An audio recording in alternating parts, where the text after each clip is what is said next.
इस एपिसोड की शुरुआत में हम देखते हैं चैनपिंगन उन लोगों को लेके एंसेस्टर रूम की ओर बढ़ रहा था, जहाँ पर ये बंदा चैनपिंगन से कह रहा था, चैनपिंगन ये जगह तो बहुत ज्यादा दूर है, मैं तो चलते चलते थक गया, लेकिन तू तो अभी तक थका नहीं। अब चैनपिंगन कहने लगता है, जब मास्टर मुझे हब वगैरह लाने के लिए भेजता है तब मैं यहाँ पर आके हब कलेक्ट करता हूँ, तो मुझे थकने का तो सवाल ही नहीं पैदा होता। अब ये बंदा कहने लगता है, तू बहुत कमाल का बंदा है, मैं तुझे एक ऑफर देता हूँ, तू मेरे फेंगलाई गार्डन में आ जा, हमारे सेक्ट में मैं तुझे एक ग्रेट स्वॉर्डमैन बना दूंगा, फिर हम दोनों मिलकर जिनियन माउंटेन की ऐसी तैसी कर देंगे। ये बात सुन के निंगयाओ कहने लगता है, तू बहुत ज्यादा ही बातें करता है, तूने तो बोला था ग्रैंडपा ऐसा होगा वैसा होगा, इतना ताकतवर होगा, लेकिन वो उतना भी ज्यादा ताकतवर नहीं था, और तेरा फेंगलाई गार्डन भी उतना ज्यादा ताकतवर नहीं है। अब ये बंदा कह रहा था, तुम्हें शायद गलत इन्फॉर्मेशन मिला है, मेरा सेक्ट बहुत ज्यादा ताकतवर है, लेकिन हम देखते हैं निंगयाओ उसका मजाक पे मजाक उड़ाते रहता है। इसकी वजह से ये बंदा कहने लगता है, तुमसे तो कभी कोई शादी ही नहीं करेगा, जो भी शादी करेगा उसका किस्मत फूटी होगी। लेकिन तभी हम देखते हैं निंगयाओ का स्वॉर्ड उसका सामने आ जाता है। इसकी वजह से ये बंदा डर जाता है और चुप हो जाता है। लेकिन हम देखते हैं सिस्टर चैन के साथ जो साथी आया था वो चलते चलते उसका हालत खराब हो गया था। इसकी वजह से वो एक जगह पर रुकते हुए कहता है, मुझसे और नहीं होगा। ये देख के चैनपिंगन कहने लगता है, हम यहाँ पर एक ब्रेक ले सकते हैं, लेकिन वो सिस्टर चैन कहने लगता है, हम कहीं पर भी नहीं रुकेंगे, हम ऐसे ही चलते रहेंगे। अब चैनपिंगन इस बंदे से कहता है, तुम इसके साथ यहाँ पर ही थोड़ा बहुत रेस्ट करो, उसके बाद तुम लोग टाउन में चले जाना। हम देखते हैं चैनपिंगन उनको कुछ खाने के लिए देता है, और इसकी वजह से ये बंदा बहुत खुश हो गया था। अब ये दोनों एक जगह पर बैठ के बातें करने लगता है, जहाँ पर ये बंदा चैनपिंगन के बारे में इस बंदे से पूछता है। अब ये बंदा कहने लगता है, चैनपिंगन चैन फैमिली से बिलोंग करता है, लेकिन उसका एंसेस्टर लोग उतना भी ज्यादा ढक्कन नहीं था जितना चैनपिंगन है। वो लोग बहुत एवरेज था, इतना पावरफुल भी नहीं था, उतना कमजोर भी नहीं था, लेकिन चैनपिंगन जिस हालत में है, इसी हालत की वजह से चैन फैमिली उसे अपने फैमिली से दूर कर दिया है। अब ये बंदा पूछता है, तुझे चैनपिंगन के बारे में जानना क्यों है? अब ये बंदा कहने लगता है, नहीं, मुझे वो बहुत कमाल का इंसान लगता है, कभी कभी उसे देख के तरस भी आता है, इसलिए मैंने उससे फेंगलाई गार्डन में आने के लिए बोला था। अगले सीन में हम देखते हैं ली जिनियन को, जो कि कुछ अलग ही जगह पर आ गया था, जहाँ पर उसके सामने एक हेवनली स्वॉर्ड था, जहाँ पर ये बंदा अपने ग्रैंडपा का कुछ विजन देख पाता है, जहाँ पर हम देखते हैं उसका ग्रैंडपा कुछ ज्यादा ही ताकतवर था, और इसी बंदे का स्वॉर्ड स्क्रिप्चर और वो आर्मर ली जिनियन के पास था।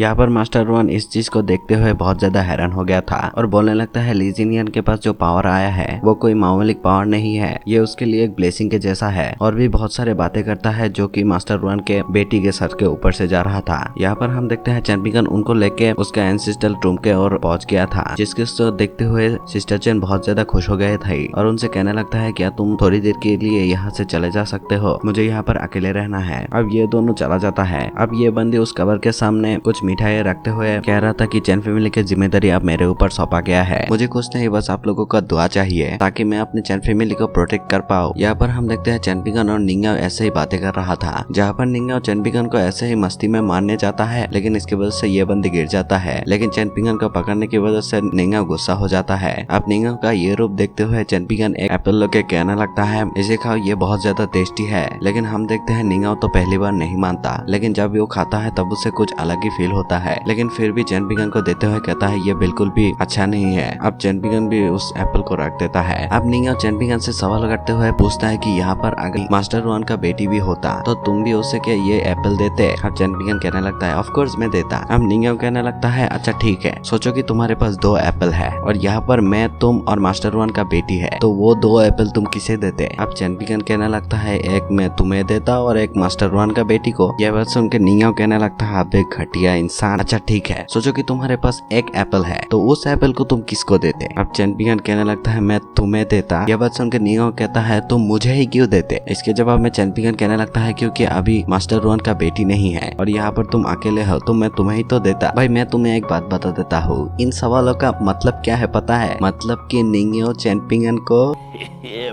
अगले सीन में हम देखते हैं ये दोनों मास्टर के सामने था, जहाँ पर मास्टर इस बंदे से कहने लगता है, मैंने तुम्हें पहले ही बताया था, लेकिन तुमने मेरे बात नहीं सुने। अगर तुम 8 लेवल पे ब्रेक थ्रू करना चाहते हो तो तुम्हें अपने ही बड़ा वर्ग का किसी इंसान को मारना पड़ेगा, लेकिन मेरे नजर में एक बंदा है जिसका नाम है शोंग चेनजिन। वो फिलहाल तो इस टाउन को छोड़ के जा रहा है, अगर वो चला गया तो तुम्हारे हाथ से बहुत बड़ा अपॉर्चुनिटी मिस हो जाएगा। अब ये बंदा कहने लगता है, मुझे पता है, लेकिन मेरे बीवी लड़ाई करने से बिल्कुल मना कर दिया है, वरना मुझे बहुत मारेगा। लेकिन बाद में हम देखते हैं ये बंदा शोंग चेनजिन से फाइट करने के लिए मान गया था। अब ये बंदा मास्टर से कहने लगता है, मेरे बारे में भी कुछ बताओ ना, लेकिन मास्टर साफ साफ कह लेता है, तेरा कुछ नहीं हो सकता। अगले सीन में हम देखते हैं शोंग चेनजिन अपने गाड़ी से उतर जाता है और एक जगह पर खड़ा हो जाता है। फिर शोंग चेनजिन उनसे कहता है, तुम लोग आगे जाओ, मैं बाद में आ जाऊंगा। फिर ये बंदा एक पहाड़ के सामने आता है, जहाँ पर ये कहने लगता है मुझे नहीं लगा था कि उस टाउन में ऐसा भी कोई ताकतवर इंसान होगा। तुम बताओ, तुम मुझसे फाइट करके कुत्तों की तरह मार खाओगे या यहाँ से फुट लोगे। जो बात सुन के ये बंदा जिसका नाम है लियर, वो उसके सामने आ जाता है और बोलता है थोड़ी देर बाद ही पता चलेगा कौन कुत्ते की तरह मार खाएगा। ये बात सुन के शॉन चेन जिन उसके ऊपर एक पंच कर देता है और इसकी वजह से ये बंदा दूर जाकर पटक गया था। लेकिन वहाँ पर से उठते हुए ये बंदा कहने लगता है तेरे पंच में उतना भी ज्यादा दम नहीं था। ये बोल के ये बंदा शॉन चेन जिन के ऊपर अटैक कर देता है और इसकी वजह से शॉन चेन जिन दूर जाके पटक गया था। अब इन दोनों के बीच में फाइट चालू हो जाता है। हम देखते हैं दोनों ही एक दूसरे को कड़ी टक्कर दे रहा था, लेकिन लियर नाम के ये बंदा बहुत ही ज्यादा ताकतवर है जो कि शॉन चेन जिन को उकसा रहा था, ये बोलते हुए कि तेरा अटैक उतना भी ज्यादा खास नहीं है। ये बात सुन के शॉन चेन जिन उसे एक जगह पर पटक के पीटने लगता है, लेकिन हम देखते हैं ये बंदा कुछ ज्यादा ही ताकतवर था। ये बंदा शॉन चेन जिन को उठा के एक ही पंच में पटक देता है। इसकी वजह से हम देखते हैं शॉन चेन जिन का हालत खराब हो गया था, लेकिन इसके बावजूद भी ये बंदा हार नहीं मानता और इसके साथ फिर से फाइट चालू हो जाता है। हम देखते हैं ये बंदा कुछ ज्यादा ही ताकतवर था और शॉन चेन जिन को कुत्ते की तरह पीट रहा था।